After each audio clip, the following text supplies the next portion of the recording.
शालेय शिक्षण. दीदी, सगळीकडे आंबेडकरांच्या नावाआधी महामानव असं का लिहितात? खूप चांगला प्रश्न विचारलास छोटू. आंबेडकरांना महामानव हे नाव या जनतेनेच दिले.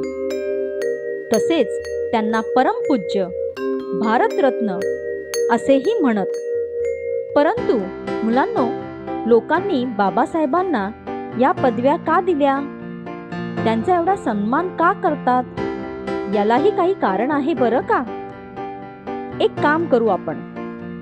त्यांच्या लहानपणापासून ते महामानव होईपर्यंतचा प्रवास आपण समजून घेऊ. ठीक आहे? हो दीदी. मुलांनो, तुम्ही सगळे शाळेत जाता, अभ्यास करता. तुमचे आई वडील तुम्हाला शाळेसाठी जे काही लागतं ते पुरवतात. परंतु जेव्हा बाबासाहेब होते ना, तेव्हाचे चित्र अगदी वेगळे होते बरं का. गरीब परिस्थितीत, गरिबांवरील अन्याय, अत्याचार यामुळे खूपच थोडे लोक शाळेत जात असत. बाबासाहेबांची परिस्थिती तशीच हलाखीची, त्यातून ते कमी जातीचे. त्यामुळे शाळेत जाऊन शिक्षण घेणे हे त्यांच्यासाठी खूप कठीण होते. परंतु बाबासाहेबांना शिक्षणाची खूप आवड होती. ते हुशारही होते.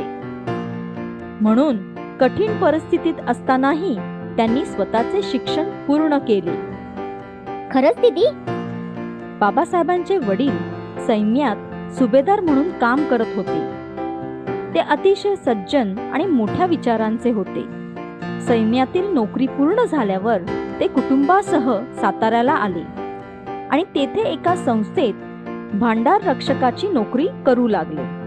तो काळ होता 1896चा आणि तेव्हा सातारा येथील कॅम्प स्कूलमध्ये बाबासाहेबांचे प्राथमिक शिक्षण सुरू झाले. सन 1900 मध्ये इयत्ता 4थी नंतर पुढच्या शिक्षणासाठी ते सातारा हायस्कूलमध्ये गेले.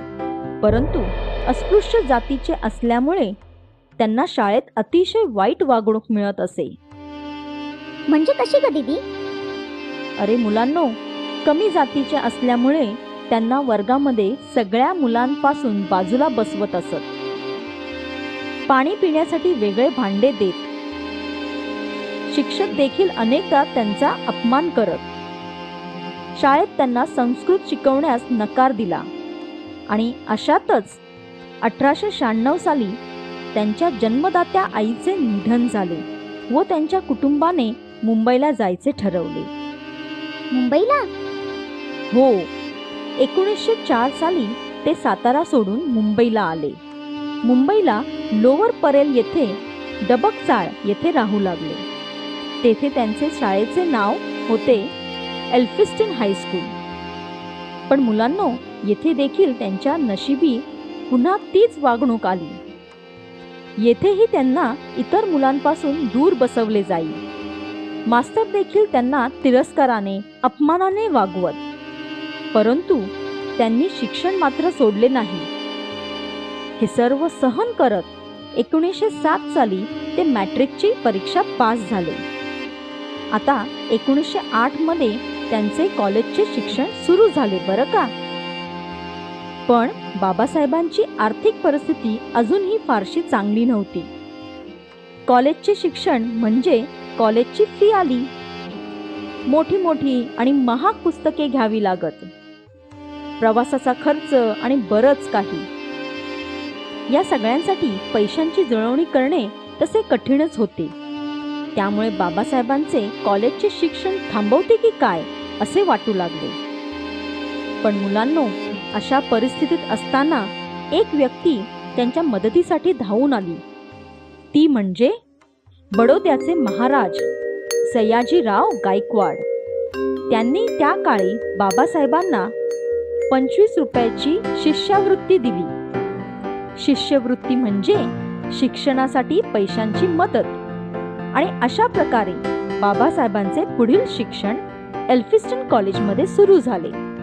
तेथून त्यांनी 1912 मध्ये BA ची परीक्षा पास केली. अशा प्रकारे त्यांचे कॉलेजमधील म्हणजेच महाविद्यालयीन शिक्षण पूर्ण झाले.